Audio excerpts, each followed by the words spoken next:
겨울로 접어든 서울 근교의 단독주택단지는 해가 짧았다. 을씨년스러운 바람이 마른 나뭇가지를 스치며 소리를 냈고 그 소리는 낡은 창틈을 비집고 들어와 72세 박서윤의 적막한 거실을 더욱 스산하게 만들었다. 5년 전 평생을 함께했던 남편을 지병으로 떠나보낸 후 그녀의 시간은 그렇게 멈춘 듯 흘러갔다.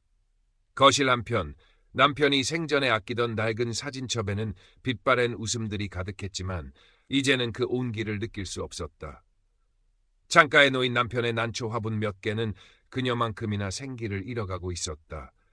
물을 주는 것을 잊은 지 오래였다. 자식들은 모두 결혼해 각자의 삶을 꾸려나갔다. 아들 내외는 미국에 있었고 딸 지연은 서울 시내에서 맞벌이를 하며 아이 둘을 키우느라 정신이 없었다. 명절이나 생일이 아니면 얼굴 보기 힘들었고 가끔 걸려오는 전화도 형식적인 안부 인사가 전부일 때가 많았다. 엄마, 별일 없으시죠? 건강 잘 챙기시고요. 그 목소리 너머로 들려오는 아이들 떠드는 소리와 분주한 생활 소음은 서윤을 더욱 외롭게 만들었다. 그녀는 괜찮다고 아무 일 없다고 대답했지만 목소리는 늘 조금씩 떨렸다. 은퇴한 초등학교 교사였던 서윤은 한때 아이들의 제잘거림과 동료 교사들과의 활기찬 대화 속에서 살았다. 그러나 은퇴와 남편의 부재는 그녀를 세상과 단절시켰다. 넓은 집에는 온기 대신 적막감만 감돌았고 하루 종일 말 한마디 하지 않는 날도 허다했다. 텔레비전 채널을 이리저리 돌리거나 먼지 쌓인 책들을 뒤적이는 것이 소일거리의 전부였다. 그러던 어느 날 딸 지연이 엄마도 세상 돌아가는 것 좀 보시라며 최신형 스마트폰을 사다 주었다. 그리고 시니어들이 많이 사용한다는 SNS 앱 은빛 울림을 설치해 주었다. 처음에는 작은 화면 속 복잡한 기능들이 낯설고 어색했지만 손주들의 커가는 모습을 사진으로 받아보고 다른 노인들이 올린 소소한 일상 글들을 엿보는 재미에 조금씩 빠져들었다. 외출하지 않고도 세상과 연결될 수 있다는 사실이 신기하기도 했다. 은빛 울림에 가입한 지 일주일쯤 지났을까 낯선 아이디로부터 메시지 한 통이 도착했다. 안녕하세요, 박서윤 선생님. 프로필에 올려두신 난초 사진이 참 아름답네요. 저희 어머니께서도 난초를 참 좋아하셨는데. 메시지를 보낸 사람은 자신을 최건우라고 소개했다. 나이는 52세, 현재는 해외 건설 현장 소장으로 쿠웨이트에 파견 근무 중이라고 했다. 아내와는 10년 전 사별했고 자녀들은 모두 성장하여 외국에서 각자의 삶을 살고 있어 외롭게 지낸다고 했다. 그의 프로필 사진은 잘 다려진 셔츠에 지적인 안경을 쓴 온화한 미소의 중년 남성이었다. 배경으로는 이국적인 건설 현장이 흐릿하게 보였다. 서윤은 잠시 망설였다. 생면부지의 남자에게서 온 메시지였다. 하지만 어머니께서도 난초를 좋아하셨다는 말에 어딘가 마음이 끌렸다. 남편이 떠난 후 난초는 그와의 추억을 상징하는 유일한 생명체였다. 그녀는 조심스럽게 답장을 보냈다. 고맙습니다. 남편이 아끼던 것들이라 저도 애지중지하고 있답니다. 그것이 시작이었다. 최건우는 매일 아침 저녁으로 서윤에게 다정한 안부 메시지를 보냈다. 서울의 아침 공기는 어떤가요? 이곳 쿠웨이트는 오늘도 사막의 열기가 뜨겁습니다. 오늘 하루는 어떻게 보내셨나요? 저는 서윤 선생님 생각을 하며 힘든 하루를 보냈습니다. 그의 메시지는 깍듯하면서도 어딘가 애틋함이 묻어났다. 서윤은 처음에는 의례적인 답장을 보냈지만 그의 꾸준한 관심과 진심 어린 듯한 이야기에 조금씩 마음을 열기 시작했다. 건우는 자신의 외로움과 고독을 솔직하게 털어놓았다. 타국에서 혼자 명절을 보내는 쓸쓸함, 아내를 먼저 보낸 상실감, 멀리 있는 자식들에 대한 그리움까지. 그의 이야기는 마치 서윤 자신의 이야기처럼 느껴졌다. 서윤 역시 남편을 잃은 슬픔, 자식들과의 소원함, 홀로 남겨진 노년의 불안감을 그에게 털어놓았다. 건우는 마치 제일처럼 귀 기울여 들어주었고 따뜻한 위로의 말을 건넸다. 서윤 선생님의 마음을 누구보다 잘 압니다. 저도 같은 아픔을 겪었으니까요. 하지만 우리는 아직 살아갈 날들이 많지 않습니까? 서로에게 힘이 되어줄 수 있다면 좋겠습니다. 어느새 서윤은 건우와의 대화를 하루 중 가장 기다리는 시간이 되었다. 스마트폰 알림음이 울릴 때마다 가슴이 설렜고 그의 메시지를 읽으며 혼자 미소 짓기도 했다. 건우는 서윤의 작은 취미나 생각까지도 존중해 주었고 칭찬을 아끼지 않았다. 선생님은 정말 고운 마음씨를 가지셨군요. 선생님의 글에서는 지혜와 연륜이 느껴집니다. 평생 교사로 살면서 칭찬에는 익숙했지만 이성에게서 듣는 칭찬은 또 다른 설렘으로 다가왔다. 건우는 곧 한국으로 귀국할 계획이라고 했다. 해외 생활을 정리하고 조용하고 아름다운 곳에서 여생을 보내고 싶다고 했다. 그리고 조심스럽게 덧붙였다. 만약 서윤 선생님께서 허락해 주신다면 한국에 돌아가 선생님과 좋은 친구가 되고 싶습니다. 어쩌면 그 이상도요. 서윤의 얼굴이 붉어졌다. 황혼의 로맨스. 생각지도 못했던 일이었다. 두려움과 설렘이 교차했다. 하지만 외로움이 너무나 컸던 탓일까. 그녀는 건우가 만들어주는 달콤한 환상에 기꺼이 빠져들고 싶었다. 딸 지연은 가끔씩 어머니의 변화를 감지했다. 엄마, 요즘 통화하면 목소리가 밝아지셨네요? 좋은 일 있으세요? 서윤은 얼버무렸다. 글쎄, 그냥 뭐. 괜히 부끄러운 마음이 들었다. 아직은 아무에게도 말하고 싶지 않았다. 이것은 오롯이 자신과 건우 두 사람만의 비밀스러운 관계였다. 시간이 흐를수록 서윤은 건우에게 정서적으로 깊이 의존하게 되었다. 그의 메시지 하나하나에 일희일비했고 그의 답장이 조금이라도 늦어지면 불안해졌다. 그는 서윤에게 삶의 이유가 되어가고 있었다. 그러던 어느 날 건우에게서 다급한 연락이 왔다. 서윤 씨, 큰일 났습니다. 제가 관리하던 건설 현장에서 사고가 발생했습니다.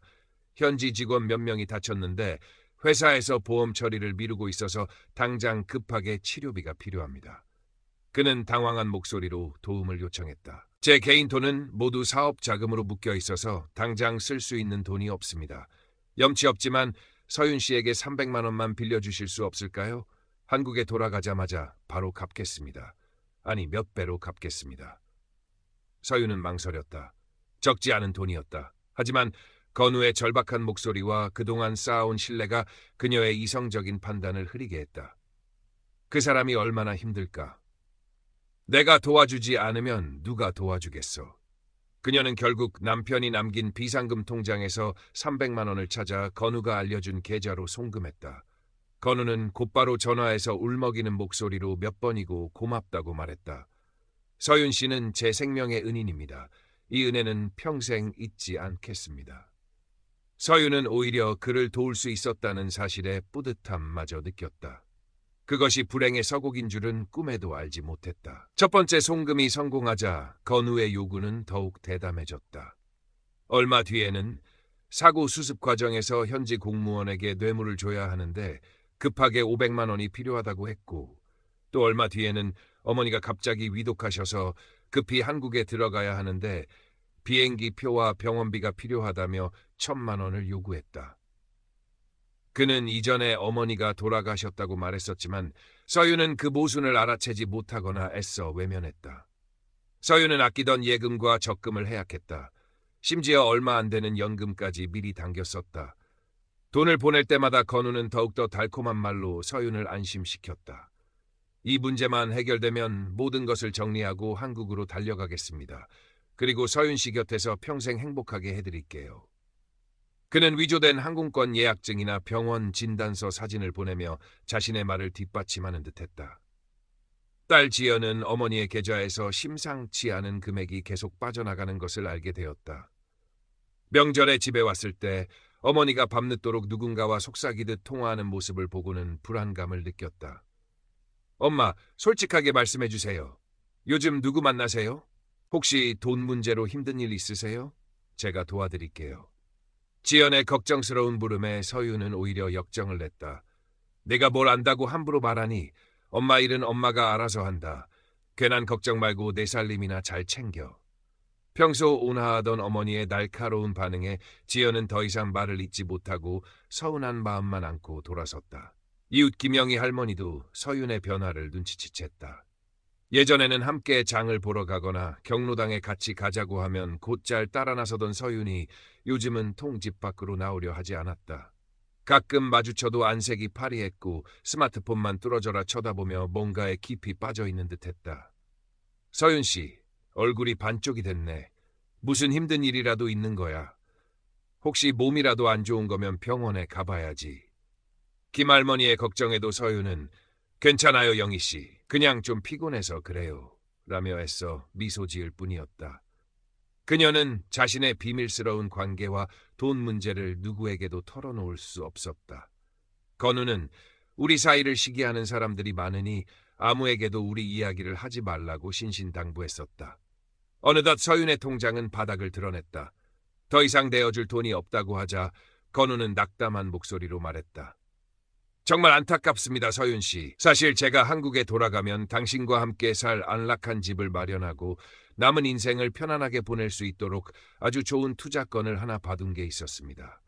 초기 투자금만 있으면 몇 달 안에 두세 배로 불릴 수 있는 확실한 기회인데 이 돈이 없으면 모든 게 물거품이 됩니다. 우리의 미래도요. 그의 목소리에는 깊은 절망감이 묻어났다. 서윤은 가슴이 철렁 내려앉았다. 건우와의 행복한 미래가 눈앞에서 사라지는 듯했다. 내가 조금만 더 능력이 있었다면. 그녀는 자신의 무력함에 눈물을 글썽였다. 그때 건우가 조심스럽게 말을 이었다. 서윤 씨, 혹시 지금 살고 계신 집을 담보로 대출을 받을 수는 없을까요? 제가 반드시 몇 달 안에 원금은 물론이고 큰 수익까지 안겨드리겠습니다.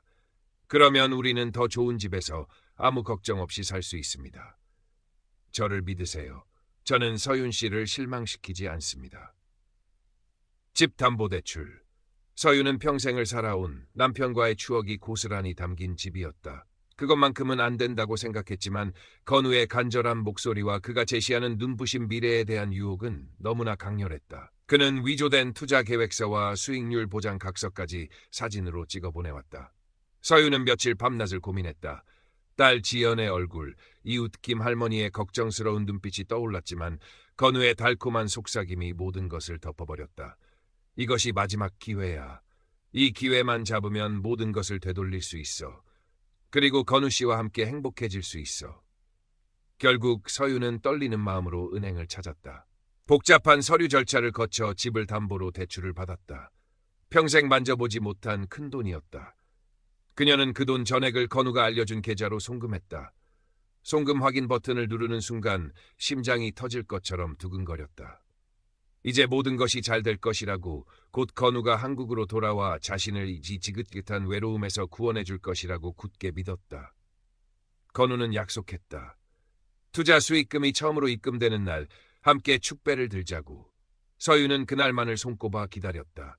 달력에 빨갛게 동그라미를 쳐놓고 매일 밤 건우와 함께 살 멋진 집을 상상하며 잠이 들었다. 드디어 약속의 날 아침이 밝았다. 서윤은 새벽부터 일어나 단정하게 화장을 하고 가장 아끼는 외출복을 꺼내 입었다. 거실을 깨끗이 청소하고 창가에는 오랜만에 새하얀 커튼을 달았다. 건우가 한국에 오면 가장 먼저 이 집으로 올 것이라고 생각했기 때문이었다. 그녀는 아침부터 초조하게 스마트폰만 들여다보았다. 은행 앱을 몇 번이고 새로 고침했지만 입금 알림은 뜨지 않았다. 건우에게 메시지를 보냈다. 건우 씨, 오늘 좋은 소식 있겠죠? 저 지금 너무 떨려요. 그러나 그의 메시지는 읽지 않음으로 표시될 뿐이었다. 정오가 지나고 오후가 되어도 아무런 소식이 없었다. 불안감이 엄습했다. 서윤은 건우에게 전화를 걸었다. 신호음만 길게 이어지다가 음성 사서함으로 넘어갔다. 다시 걸었다. 이번에는 전화기가 꺼져 있어 음성 사서함으로 연결됩니다. 라는 차가운 안내 음성만 흘러나왔다. 은빛 뚫림 앱에 접속했다. 최건우의 프로필은 더 이상 존재하지 않았다. 그와 주고받았던 수많은 메시지들도 흔적 없이 사라져 있었다. 순간 서윤의 머릿속이 하얗게 비는 듯했다. 온몸에 피가 싸늘하게 식어내리는 것을 느꼈다. 손발이 떨리고 숨이 가빠왔다. 아니야, 아닐 거야. 뭔가 착오가 있는 걸 거야. 애써 부정하려 했지만 심장의 통증과 함께 끔찍한 진실이 해일처럼 밀려왔다. 자신이 평생 모은 재산, 남편이 남긴 유산, 그리고 마지막 남은 집까지 모든 것을 사기꾼에게 넘겨줬다는 사실. 그 달콤했던 말들, 따뜻했던 위로, 함께 꿈꿨던 미래, 그 모든 것이 정교하게 짜인 거짓이었다는 것을. 서윤은 그 자리에 주저앉아 버렸다. 짐승 같은 울음소리가 터져나왔지만 텅 빈 거실에는 공허한 메아리만 맴돌 뿐이었다. 배신감, 수치심, 자책감, 그리고 지독한 절망감이 그녀를 삼켜버렸다. 창밖에는 어느덧 차가운 겨울비가 내리고 있었다. 마치 그녀의 마음처럼. 결국 그녀는 떨리는 손으로 딸 지연에게 전화를 걸었다. 목소리가 제대로 나오지 않았다. 지연아, 엄마, 엄마가 다 잘못했다. 수화기 너머로 지연의 놀란 목소리가 들려왔지만 서윤 더 이상 말을 잇지 못하고 오열했다. 소식을 듣고 한달음에 달려온 지연은 망연자실한 채 바닥에 쓰러져 우는 어머니의 모습에 함께 눈물을 흘릴 수밖에 없었다. 경찰에 신고했지만 결과는 절망적이었다. 최건우라는 이름은 가명이었고 그가 사용한 계좌는 모두 대포 통장이었다. 돈은 이미 여러 단계를 거쳐 해외로 빠져나간 뒤였고 IP 주소 역시 해외 서버를 경유한 것으로 나타나 사실상 추적이 불가능하다는 답변만 돌아왔다. 평생 법 없이 살아온 서윤에게 경찰서 문턱은 너무나 높고 차가웠다. 모든 것을 잃은 서윤은 깊은 우울증과 대인기피증에 시달렸다. 며칠 동안 식음을 전폐하고 방 안에만 틀어박혀 지냈다. 창밖을 보는 것조차 두려웠다. 자신의 어리석음과 순진함에 대한 자책감, 그리고 세상을 향한 원망이 뒤섞여 그녀를 괴롭혔다. 지연은 직장에 급히 휴가를 내고 어머니 곁을 지켰다. 처음에는 어머니를 원망하는 마음도 들었지만 껍데기만 남은 듯한 어머니의 모습을 보며 안타까움과 죄책감에 시달렸다. 따뜻한 죽을 끓여드리고 억지로라도 산책을 시키려 했었지만 서윤의 마음은 쉽게 열리지 않았다. 이웃 김영희 할머니는 조용히 서윤의 집을 찾아왔다. 아무 말 없이 따뜻한 반찬을 만들어 건네고 서윤의 마른 손을 한참 동안 잡아주었다. 서윤 씨, 인생 살다 보면 이런 일도 있고 저런 일도 있는 거야. 너무 자책하지 마. 다 그놈이 나쁜 놈이지 당신 잘못 아니야. 영희 할머니의 투박하지만 진심 어린 위로에 서윤은 다시 한번 눈물을 쏟았다. 시간이 얼마나 흘렀을까.